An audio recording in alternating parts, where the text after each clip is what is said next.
Hold on, let me get this straight. A group of black Americans went to Ghana, spoke to the Ghanaian government about building a town for black Americans in Ghana, got approval from the Ghanaian government to build a town for black Americans in Ghana.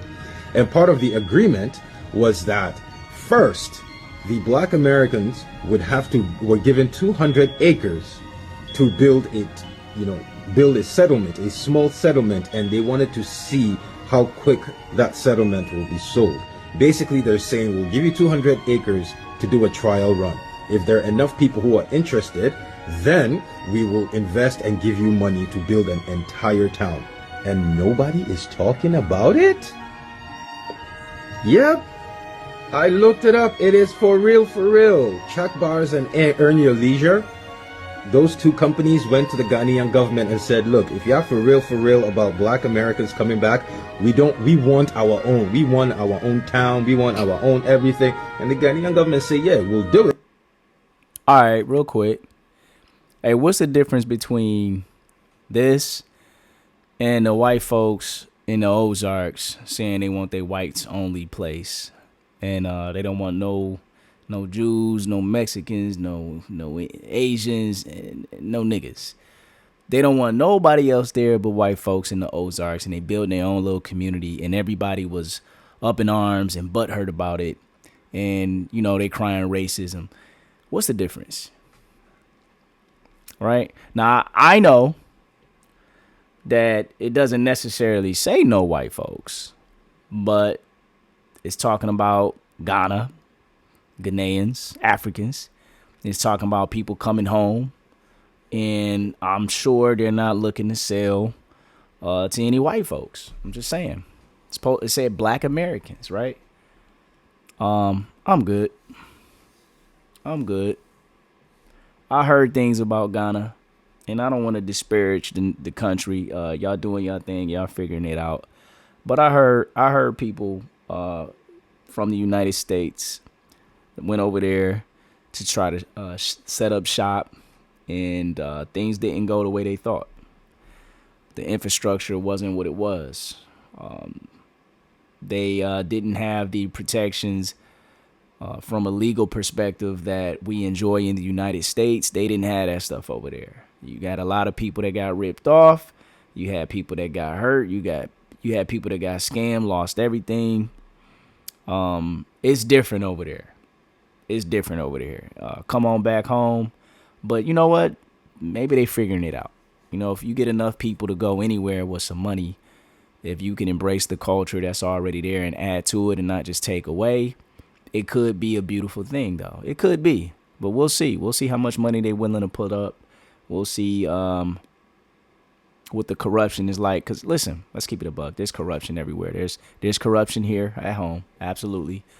But, our corruption is so built into the system that it's you almost don't see it or you don't feel it.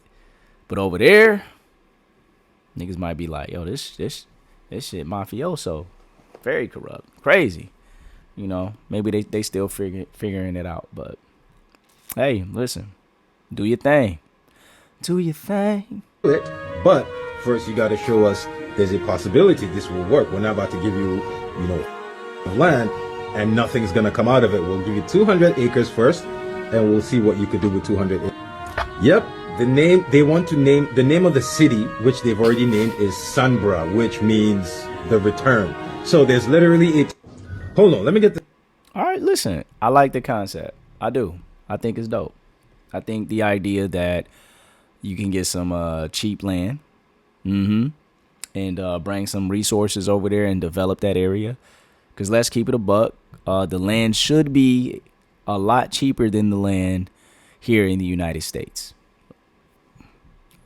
Because land is we're not making more land on Earth. And so all the land in the United States, I think, is kind of bought up and overpriced, perhaps. But over there in Ghana, you work with the government. If you run the numbers, the land might be significantly cheaper. And if you're a developer, if you have a customer, if you make it beautiful and let's not forget affordable, It's got to be affordable, people. It's got to be affordable. We talking about Ghana. I haven't heard that Ghana was this big metropolis. So you can have a lot of people go over there, but what they gonna do when they get there? There has to be industry. There has to be like something to produce value for the masses, where everybody's able to eat and not just have a nice house and not have the infrastructure to support the electricity and the indoor plumbing, and you know what I mean? You know what I mean? You gotta. It's gonna take more than just some money to buy land and build on it. It's gotta have infrastructure. It's gotta have GDP. You know. But I think it's a good thing for anybody to build a town, because you got to start with a town, turn into a city, turn into a state, turn into a nation. You can figure it out. But that's what's up. I'm with it. But don't be complaining about white folks going into the mountains, building their own community, and y'all constantly talking about you want to go back to Africa. Don't get mad when somebody tell you to go back to Africa. You feel me? Don't tell me to go back to Africa. I'm not from there. I was born and raised in Metro Detroit.